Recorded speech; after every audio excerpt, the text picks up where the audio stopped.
reading, a reading from the first letter of St. Paul to the Corinthians, chapter 9, verse 16 to 19 and 22 to 27. If I preach the gospel, that gives me no ground for boasting, for necessity is laid upon me. Woe to me if I do not preach the gospel, for if I do this of my own will, I have a reward. But if not of my own will, I am entrusted with a commission. What then is my reward? Just this, that in my preaching I may make the gospel free of charge, not making full use of my right in the gospel. For though I am free from all men, I have made myself a slave to all, that I might win the more. I have become all things to all men, that I might be all means save some. I do it all for the sake of the gospel, that I may share in its blessings. You do not know that in a race all the runners compete, but only one receives the prize. So run that you may obtain it. Every athlete exercises self-control in all things. They do it to receive a perishable wreath, but we an imperishable.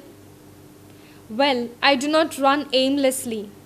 I do not box as one beating the air, but I pommel my body and subdue it, lest, after preaching to others, I myself should be disqualified. The word of the Lord. Thanks be to God. Psalm chapter 83.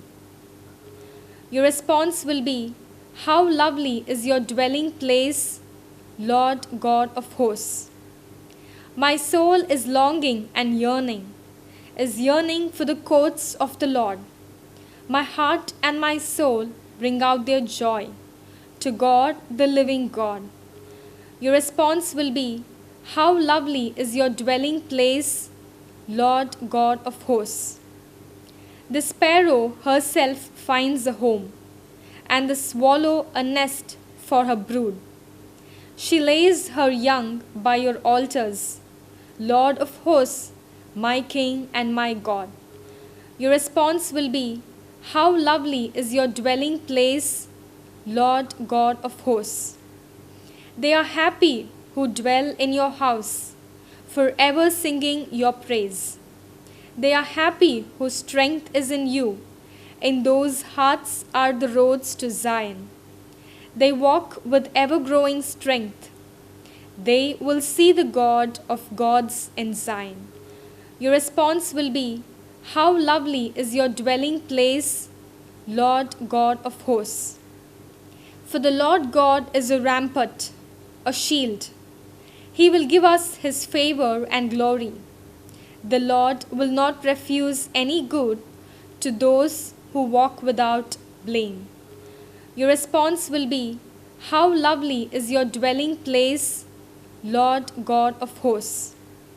Gospel, a reading from the Holy Gospel according to St. Luke, chapter 6, verse 39 to 42. Jesus told his disciples a parable. Can a blind man lead a blind man? Will they not both fall into a pit? A disciple is not above his teacher, but every one, when he is fully taught, will be like his teacher. Why do you see the speck that is in your brother's eye, but you do not notice the log that is in your own eye? Or how can you say to your brother, Brother, let me take out the speck